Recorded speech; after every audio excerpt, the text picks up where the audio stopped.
আসসালামু আলাইকুম। আজকে যাচ্ছি ময়মনসিংহ বিভাগের ময়মনসিংহ শহরের অন্যতম দর্শনীয় স্থান শশীলজ দেখার জন্য। ময়মনসিংহ শহরের অন্যতম ঐতিহাসিক ও দর্শনীয় স্থান হলো শশীলজ। এটি একসময় নবাবী ঐশ্বর্য ও জমিদার পরিবারের আভিজাত্যের একটি প্রতীক ছিল। বর্তমানে এটি পর্যটক ও সংস্কৃতিপ্রেমীদের জন্য একটি আকর্ষণীয় স্থান। শশীলজ নির্মাণ করেন ময়মনসিংহের জমিদার শশী কুমার দত্ত। তার নামে নামকরণ করা হয়। স্থাপনাটি মূলত জমিদার বাড়ির রাজপ্রাসাদ হিসেবে ব্যবহার হতো। এখানে নবাবী আমলের স্থাপশৈলী, ইউরোপীয় ধাঁচের ধাপ এবং কাজ মিলে এক অনন্য স্থাপনা নিদর্শন তৈরি হয়েছে। শশীলজ 19 শতকের শেষভাগ থেকে 20 শতকের শুরুর দিকে তৈরি করা হয়।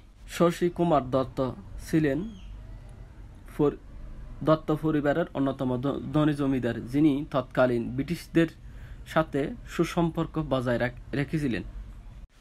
শশীলজ ইউরোপীয় রেনেসাঁ ধাঁচের স্থাপত্যশৈলীতে নির্মিত।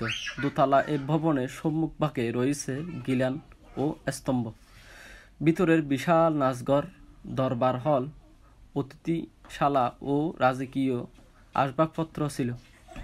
দেয়ালের মার্বেল পাথরের কারুকাজ এবং সিলিংয়ের কাঠের নকশা করা হয়েছিল।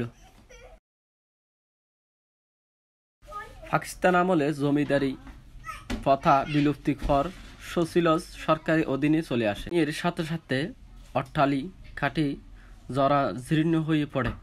বর্তমানে এটি